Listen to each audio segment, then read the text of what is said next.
വധശിക്ഷയ്ക്ക് വിധിച്ച് 2017 മുതൽ യമനിലെ ജയിലിലാണ് നിമിഷപ്രിയ. എത്രയും പെട്ടെന്ന് വധശിക്ഷ നടപ്പാക്കണമെന്നാണ് ഉത്തരവ്. നിമിഷപ്രിയയുടെ മോചനത്തിനായി ആക്ഷൻ കൗൺസിലും കുടുംബവും പൊരുതുന്നതിനിടെയാണ് ഉത്തരവ്. പാലക്കാട് കൊല്ലങ്കോട് നിന്ന് 2008 ആണ് നിമിഷപ്രിയ നഴ്സായി യമനിലെത്തിയത്. 2011 വിവാഹം കഴിഞ്ഞു. സ്വന്തമായി യമനിൽ ക്ലിനിക് തുടങ്ങുകയായിരുന്നു നിമിഷപ്രിയയുടെ ആഗ്രഹം. യമൻ നിയമം അനുസരിച്ച് ഒരു യമൻ പൗരൻ്റെ ഉത്തരവാദിത്തത്തോടെ അല്ലാതെ ക്ലിനിക് തുടങ്ങാൻ പറ്റില്ല. ഇതിനുവേണ്ടി നിമിഷപ്രിയ കണ്ടെത്തിയ ആളായിരുന്നു തലാൽ അബ്ദുൽ മഹദി എന്ന യമൻ പൗരൻ. നിമിഷപ്രിയ ജോലി ചെയ്ത ക്ലിനിക്കിൽ വെച്ച് ഇരുവരും സൗഹൃദത്തിലായി. ക്ലിനിക് തുടങ്ങാൻ നിമിഷപ്രിയയെ സഹായിച്ചു. അങ്ങനെ രണ്ടുപേരും അൽ അമീൻ എന്ന മെഡിക്കൽ ക്ലിനിക് ആരംഭിച്ചു.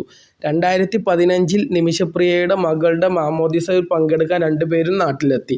വീണ്ടും തിരിച്ചുപോയി. തുടക്കത്തിൽ മാന്യമായ പെരുമാറ്റം ആയിരുന്നെങ്കിലും പിന്നീട് തലാൽ നിമിഷപ്രിയ തൻ്റെ ഭാര്യ ആണെന്ന് സർട്ടിഫിക്കറ്റ് ഉണ്ടാക്കി പ്രചരിപ്പിച്ചു. ഭീഷണിപ്പെടുത്തി വിവാഹം നടത്തി. വർഷം 2017. തലാലിൻ്റെ ക്രൂരതയിൽ സഹികെട്ട നിമിഷയ്ക്ക് തൻ്റെ സഹപ്രവർത്തക ഒരു വഴി പറഞ്ഞുകൊടുത്തു. തലാലിനെ മയക്കുമരുന്ന് കുത്തിവെച്ച് പാസ്പോർട്ട് വീണ്ടെടുത്ത് രക്ഷപ്പെടുക. നിമിഷ കോടതിയിൽ പറഞ്ഞതെന്താണെന്ന് നമുക്ക് നോക്കാം. കെറ്റാമിൻ എന്ന മരുന്ന് തലാലിന് നൽകി കുത്തിവെച്ചു എന്നാണ് നിമിഷപ്രിയ കോടതിയിൽ പറഞ്ഞത്. അതിർത്തിയിൽ വെച്ച് നിമിഷപ്രിയയെ പോലീസ് പിടിച്ചു എന്നാണ് നിമിഷപ്രിയ കോടതിയിൽ പറഞ്ഞത്. അതിനുശേഷം മരുന്ന് കുത്തിവെച്ചതിന് ശേഷം എന്താണ് നടന്നതെന്ന് നിമിഷപ്രിയക്ക് അറിയില്ല എന്നായിരുന്നു നിമിഷപ്രിയ കോടതിയിൽ പറഞ്ഞത്. എന്നാൽ യമൻ പോലീസ് എന്താണ് പറഞ്ഞതെന്ന് നമുക്ക് നോക്കാം. കുത്തിവെച്ച മരുന്നിൻ്റെ അളവ് കൂടി തലാൽ കൊല്ലപ്പെട്ടുവെന്നും മൃതദേഹം വെട്ടിനുറുക്കി ജലസംഭരണിയിലാക്കിയെന്നാണ് യമൻ പോലീസ് പറയുന്നത്. വിചാരണയ്ക്ക് ശേഷം കോടതി വധശിക്ഷ വിധിച്ചു. ഇനി നമുക്ക് ഈ കേസിൽ ശ്രീജിത്ത് പണിക്കർ എന്ന ആളുടെ അഭിപ്രായം എന്താണെന്ന് നോക്കാം. നിമിഷപ്രിയയെ വധശിക്ഷ മാറ്റി മോചിപ്പിക്കണമെന്ന് ആവശ്യപ്പെട്ട് ഇന്ത്യയിലെ പല മതസംഘടനകളും ശ്രമിക്കുന്നതിനിടെ ശ്രീജിത്ത് പണിക്കരുടെ അഭിപ്രായം എന്താണെന്ന് നമുക്ക് നോക്കാം. ഇന്നാട്ടിലും വിദേശത്തും കൊലക്കേസിൽ ജയിലിൽ കിടക്കുന്നവരോടും വധശിക്ഷ കാത്ത് കിടക്കുന്നവരോടും നിങ്ങൾക്ക് ഇതേ അനുകമ്പയുണ്ടോ? നിമിഷപ്രിയ ചെയ്തത് ചെറിയ കുറ്റമല്ല. തൻ്റെ ബിസിനസ് പങ്കാളിക്ക് അമിതമായ അളവിൽ ഉറക്കമരുന്ന് കൊടുത്തു അയാളുടെ മരണം ഉറപ്പുവരുത്തുന്നു. ശവശരീരം പലതായി വെട്ടിനുറുക്കുന്നു. അതിനൊരു സഹായിയെ കണ്ടെത്തുന്നു. ശേഷം ശരീരഭാഗങ്ങൾ വാട്ടർ ടാങ്കിൽ നിക്ഷേപിക്കുന്നു. അവർക്ക് അവരുടേതായ ന്യായങ്ങൾ കാണും. ഏത് കൊലപാതകത്തിലും എന്നപോലെ. പാസ്പോർട്ട് വീണ്ടെടുക്കാൻ ആയിരുന്നെന്നും പ്രതിരോധ ശ്രമം ആയിരുന്നെന്നും അതല്ലാതെ മറ്റു മാർഗങ്ങൾ ഇല്ലായിരുന്നെന്നുമൊക്കെ വിചാരണ വേളയിൽ ന്യായങ്ങൾ ഉയർന്നതാണ്. പക്ഷേ കോടതിയുടെ ചില ചോദ്യങ്ങൾക്ക് മറുപടി ഉണ്ടായിരുന്നില്ല.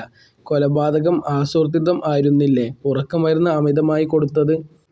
ശരീരം വെട്ടിമുറിച്ച് തെളിവ് നശിപ്പിക്കാൻ ശ്രമിച്ചത് എന്തിനാണ്? ഇവിടെ കുറ്റം ചെയ്തില്ലെന്ന് പ്രതി പറയുന്നില്ല. കൊല്ലപ്പെട്ടയാളിൻ്റെ കുടുംബത്തിൻ്റെ മാപ്പാണ് ആഗ്രഹിക്കുന്നത്. എന്തിനാണ് മാപ്പ്?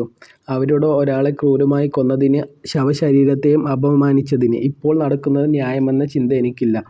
അങ്ങനെ ആയിരുന്നെങ്കിൽ എന്തുകൊണ്ട് ഇതേ സമീപനം ഇവിടെ ജയിലിൽ കിടക്കുന്നവരോട് നാം കാട്ടുന്നില്ല? ഒരു രാജ്യം, പൊതുപ്രവർത്തകൻ, മതമേലധ്യക്ഷന്മാർ ഒക്കെ എന്തിന് ഒരു കുറ്റവാളിയെ സ്വതന്ത്രയാക്കാൻ ശ്രമിക്കണം? എൻ്റെ നീതിബോധം ഒരു കൊടും ക്രൂരകൃത്യത്തെ ന്യായീകരിക്കുന്നതല്ല.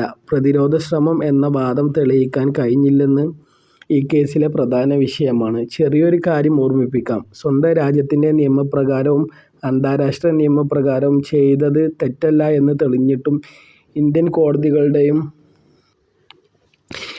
കോടതികളുടെയും അന്താരാഷ്ട്ര കോടതികളുടെയും സംരക്ഷണം ഉണ്ടായിട്ടും ഇറ്റാലിയൻ നാവികരെ അവരുടെ നാട്ടിലേക്ക് വിട്ടയച്ചതിനെ എതിർത്തവർ തന്നെയല്ലേ നമ്മളിൽ പലരും. ശ്രീജിത്ത് പണിക്കർ പറയുന്നതിന് നിങ്ങൾ യോജിക്കുന്നുണ്ടോ? ഇന്ത്യയിലെ ഇതുപോലൊരു കുറ്റം ചെയ്ത ആളെ വിട്ടയക്കുന്നതിനോട് നിങ്ങൾ യോജിക്കുന്നുണ്ടോ? എന്താണ് നിങ്ങളുടെ അഭിപ്രായം? കമൻറ്റ് രേഖപ്പെടുത്തും. ശ്രീജിത്ത് പണിക്കർ പറഞ്ഞത് ശരിക്കും ശരിയാണോ? പല ആളുകൾക്കും പല നിലപാടാണ്. ഇന്ത്യയിലെ ഇതുപോലൊരു കുറ്റവാളിയെ അല്ലെങ്കിൽ നിങ്ങളുടെ കുടുംബത്തിലെ ആരെങ്കിലും ഇതുപോലെ ക്രൂരകൃത്യം ചെയ്ത ഒരാളെ വിട്ടയക്കുന്നതിൽ നിങ്ങൾ യോജിക്കുന്നുണ്ടോ? നിങ്ങളുടെ അഭിപ്രായം കമൻറ്റ് രേഖപ്പെടുത്തും.